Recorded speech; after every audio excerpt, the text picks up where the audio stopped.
I am going to go over 10 reasons why you shouldn't go tiny. Hi, everybody. My name is Desiree. I live and work in Atlanta, but I have a tiny house in the Appalachian Mountains where I'm slowly starting an off grid farm. I'm a single girl doing most of the work on my own and learning as I go.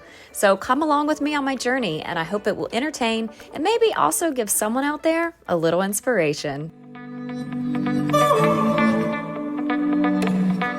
Welcome to Honeysuckle Homestead Retreat. 10 reasons why you shouldn't go tiny.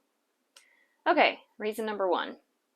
If you are currently living in a large home, and large, I mean anything above 2,500 square feet is considered large to me.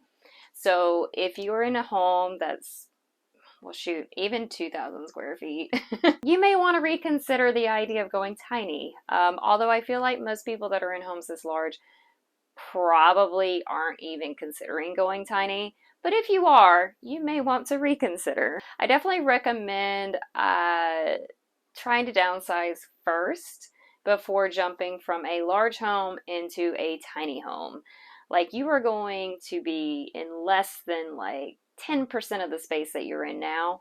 So keep that in mind. It would be kind of a shocker. That is something that you may want to reconsider, or at least try living in a smaller home before making the jump to a tiny home. Reason number two, you shouldn't get a tiny home. This kind of goes along with the first reason. If you have, let's say, 100 pairs of shoes in your closet, you're probably not going to do well in a tiny home situation. A lot of people are like, oh, I'll just downsize, as if it's a very easy thing to do. But if you are obsessed with lots of shoes or lots of purses or lots of dresses, lots of clothes, I guess I'm speaking mostly to women at this moment, but if you have that as part of your passion in life, you're going to have a really, really hard time downsizing into a tiny home, because the tiny home would be the size of your current closet. You definitely may want to reconsider this. I actually saw, I don't remember what TV show it was, but it was about downsizing into tiny homes. Someone going from a large home into a tiny home. And this particular lady had tons of shoes. I think she had 200 pairs. The people that were building the tiny home for her knew that she had this obsession with shoes, and they actually built a really cool shoe rack for her. But it was maybe a tenth of the size of the shoes that she previously had. And they told her, look, you're going to have to get rid of shoes. You're going to have to downsize. And she had to keep downsizing and downsizing until she got to the amount that was okay. For me personally, like the shoe rack that they gave her, the way that they had it hidden in the wall and everything, it was perfect. But it's still more shoes than I own. Just keep in mind, if you have a lot of items in your closet that you just can't part with, and I don't mean things that have just accumulated over the years, I mean shoes that you're like, oh my goodness, I love these shoes, I have to have these shoes, and you always buy new shoes when you see them, you might have a hard time downsizing, because that is something that's kind of innate inside of you. You would really have to change who you are as a person to be able to downsize to the point that you would be able to be in a tiny home. In my opinion, I feel like it was too much of a jump for that lady, and I don't know where she is today. I don't know if she was able to continue with the smaller amount of shoes she had or not. In my mind, I'm thinking probably not. I feel like if you go cold turkey like that and go from a large space with a lot of items to a small space just immediately, it's too quick of a transition mentally. And I do believe that most people that do that will end up not enjoying their tiny home or their living situation, and they will be miserable. Okay, reason number three. If you have a large family, you may not want to live in a tiny home. You're really going to be testing your patience, not just you and your partner, but you and your partner and your kids. The siblings are probably going to have issues with each other. When human beings are put in a tight space like that, it really tests patience, and it also can cause strife that wouldn't be there otherwise, because you are going to be lacking a lot of personal space. Now, it does depend on what size of tiny home you get. Now, with that said, I got to wondering, how big is a jail cell? You think about animals, for example, and animals have a certain required amount of space that they have to have. A lot of space standards for animals are based on the size of the animal and how it gets its food. So it makes you wonder, what is the minimum square foot space that a human needs? It's like, well, how big is the size of a jail cell? And so I looked it up. The American Correctional Association standards are that a single jail cell has to be at least 70 square feet. And 35 square feet of that has to be open space where there's nothing on the floor. My tiny home is 160 square feet. So it's a little over double of the size of a single jail cell. So when you put it in that perspective, it's like, whoa. Now, also keep in mind, a single jail cell, it's just going to have a bed and probably a toilet, maybe a sink, maybe. It's not going to have a kitchen or a full bath. And it's going to have a small bed, not a large bed. With that in mind, if you were to go by just that standard, which is very minimal standard of 70 square feet per person, then a family of 4, you would need at least 280 square feet. I definitely think you need more than that. There are tiny homes that aren't super tiny. You could probably get away with 500 square feet and still be able to have enough room for everybody. But you are pushing it. You're really pushing it.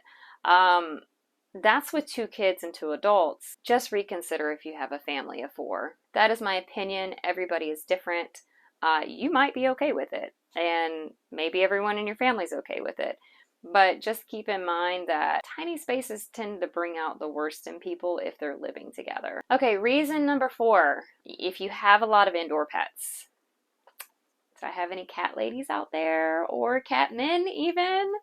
I'm talking to the people that have like 10 cats or dogs, or shoot, even 5.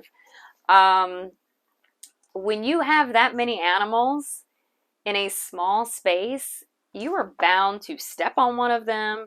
They are going to get in fights. It's not going to be fun. It will not be a pleasant experience. I haven't experienced it myself. I can only imagine, because I've almost stepped on my own dogs in my tiny space, and I only have 2, and one's like 10 pounds. I cannot imagine having 10 or 15 or 20 cats in a tiny house. They would take over. It would be, in my opinion, disastrous. So yeah, no. No. Reason number 5, if you're claustrophobic. A tiny house will feel even smaller the longer you're in it. And that's because you're going to gather more items. You're going to probably end up cluttering it. It also depends on where your tiny house is parked.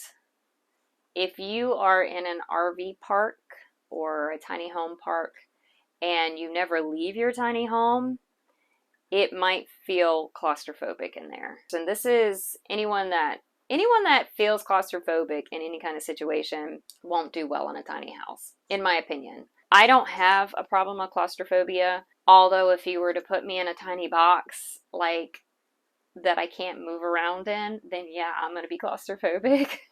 I have my limits.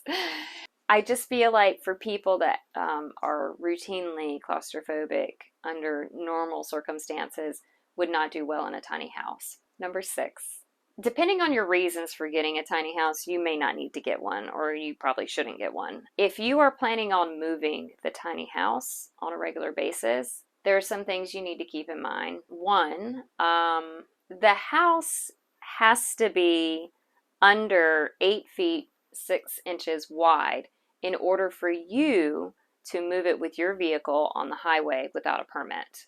That is a nationwide regulation. If in your mind you want to live in multiple states and you want to move your tiny house around and live in different RV parks or different tiny home parks, hey, more power to you. But just keep in mind that you need to keep your tiny house under a certain width in order to do that realistically. Anything above that width, you need a special permit to haul it on the road. It's a lot harder to move it around that way. Of course, it's also wider, so you have to be more careful driving. You have to go a lot slower. You typically have to have an escort. it just doesn't make sense. If you're planning on moving your house a lot or often, you do not want to go wider than 8.5 feet. That is going to decrease the size of your home, at least width wise. You can go longer, but keep in mind every bit of weight that you add to your home, the bigger the vehicle you're going to need to haul it. The more length that the house has, the more weight it's going to have. It doesn't matter what it's made out of. In addition to that, the bigger the vehicle for hauling, the more gas you're going to have to use to haul it. So that's going to be an expense as well. I hope these are things you would consider anyway. It might be a reason not to get a tiny home if your thought is that you're going to live in multiple states and move around like every other month or so. Unless you have unlimited funds and patience and you just don't care, then sure. For me personally, it would be way too much of a hassle, which is why I went with a 10 by 16, and I really just wanted a tiny home to put on my land and have it in a spot, in its own spot, and it's not going to move. I really just kind of wanted a little cottage feel, and that is exactly what I got. And that leads us to reason number 7. Of why you shouldn't get a tiny home. You may have a hard time finding a place to park it. Tiny homes are slowly coming along as far as being accepted in a lot of states, but they're still not accepted everywhere. It is still a challenge. I specifically, like I said, I wanted a home that wasn't going to be moved. It was going to just be in one spot, and I got unrestricted land. So I could put a tiny home on it and I wouldn't have to worry about anything. Unless you have your own land, you may have a hard time finding a place to park it. There are places like tiny home parks all over the country now. Incredible Tiny Homes is one of those locations. Now, you don't own any of those lots though. So that's something else you have to keep in mind. If you're going to be in an RV park or a tiny home park, you're going to be paying a monthly rent no matter what. And it may or may not include your utilities. I would definitely recommend, if you're considering getting a tiny home, find a place to park it first. Either that, or if you have a friend or if you have a home yourself, you can park it in your backyard as long as you're not living in it. Because it would be considered an RV and you're storing it there. If you're wanting to go tiny and live in a tiny home, that's going to be a challenge. And that's something that I definitely recommend you figure out before you buy a tiny home. You could end up buying a tiny home, storing it in your backyard, and being like, well, I'm going to find a place to move it, and I'm going to move into it, and I'm going to live in it. And then you just never get around to doing that. You're like, why did I buy this tiny home? I'm not even living in it now. So it really depends on how committed you are to the tiny home shift, I suppose. Number 8, mortgages are really hard to get for tiny homes. There are some RV loans that you can get, or you can get a personal line of credit. You have to get creative with finding ways to come up with money to pay for your tiny home. I'll tell you what I did. I actually had some money saved up that I was going to use on a down payment on a, as my mom would say, a real home. When 2020 hit us with, all that happened, I decided against buying a real home in the Atlanta area. And so I had like $20,000, $25,000 saved up for a down payment. I decided I would use it towards this tiny home instead. I still had to come up with the rest of the money though. I don't necessarily recommend doing this, but I had to get creative, and I have a lot of credit card debt available to me. I ended up borrowing the rest at 0% interest from a credit card offer. Well, 2 credit card offers that I had. They actually were able to provide me with the remaining amount of money that I needed to pay for this tiny home. But the stipulation was, in order to keep 0% interest, I had to get it all paid off within a year. I'm like, I'll worry about that later. I actually owned a condo right outside of Charleston, South Carolina. The housing market just boomed, in the end of 2020, beginning of 2021, and all through 2021. So the middle of 2021, I sold my condo, and I used that money that I had in equity to pay off the credit cards that I borrowed against to pay for this tiny house. So that is how I did it. I know that everybody has a different situation. If you're considering going tiny, you have to consider how you're going to pay for it. It actually might not be feasible for you at this time. You have to be honest with yourself. Is this something that I can do? Now, with all that said, if there's a will, there's a way. And I always believe that if you have the will to do something, you can do it. Don't be totally discouraged. But if this is enough reason not to go tiny, then you shouldn't go tiny. Number 9. It's harder to clean a tiny home. Believe it or not. You would think a smaller space equals easier to clean because it won't take as much time. But the reality is the smaller your space is, the more cluttered it feels. And I don't mean clean as far as like hygienically clean. Like it takes me no time at all to clean these floors or whatever. So you really have to get super organized if you're going to be in a tiny home situation. I'm still working on it with this tiny home. I mean, I'm still working on it with my apartment. This also kind of goes back to downsizing. Perhaps I need to downsize a little bit more. Organization is key if you're going to get a tiny home, especially if you're going to be living in a tiny home. Don't move into a tiny home thinking, well, it's a small space, it's going to be easy to keep clean. It's not. Number 10, the reason why you shouldn't go tiny. You like to be a host. I hate to say it, but if you have a tiny house and that's your home, it's really hard to host if you want to have like large groups of people over. Like if you want to have all your friends over and you want them all inside of your home, you can fit them in there. And it does depend on the size of your tiny home. If you go like a 10 by 20 or a 10 by 24 or a 10 by 30, you can definitely fit more people in. You have a much larger space.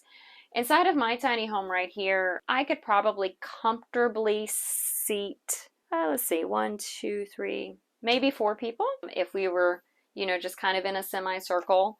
I could fit more people in here than that, but would it be comfortable is the question. If you want to be a host, my best recommendation, if you're going to go tiny, is that you have a large outdoor space. If you don't have that space and you're wanting to host all the time and that's like something you love to do, going tiny might not be for you. Okay, so those are 10 things to consider when you're thinking about going tiny and maybe why you shouldn't go tiny. With all that said, I absolutely love my tiny house. However, I am not living in it full time yet at the moment. Once I do live in here full time, will I feel differently? I don't know. That's actually left to be seen. If it's something you're considering doing, give it a try first. How about rent out someone else's tiny home that they have for rent? And I don't mean just for a weekend, although that is a good first start to do it for a weekend first. I mean for like doing it for a few months and see how you feel. See how it feels to live in a tiny house. If you can live in a tiny house that you're renting out for a year, then I'd say you can probably do it. But after a year, you will have a very good idea. Is this something that I can do permanently or not? I don't recommend just going out and buying a tiny house without ever being in one. You need to be inside of it first and see the space, feel the space, and feel like, am I in a jail cell? Or is this something that I would be comfortable in? All right, that is it for this week's episode. Thank you guys so much for watching. I do appreciate every single one of you. Thank you to all my new subscribers and all my subscribers that have been with me for the long haul. You guys are awesome. If you are not a subscriber and you enjoyed the content, one thumbs up would be appreciated. But go ahead and hit that subscribe button. I try to put out a video once a week. Usually same time, every time on Sunday, early Sunday morning. Leave a comment in the section below of why people shouldn't go tiny. Or maybe you've gone tiny and there are things that you regret about it. Definitely leave a comment on that. Or if you absolutely love your tiny house and wouldn't have it any other way, also let me know that in the comments below. And I will see you guys next time.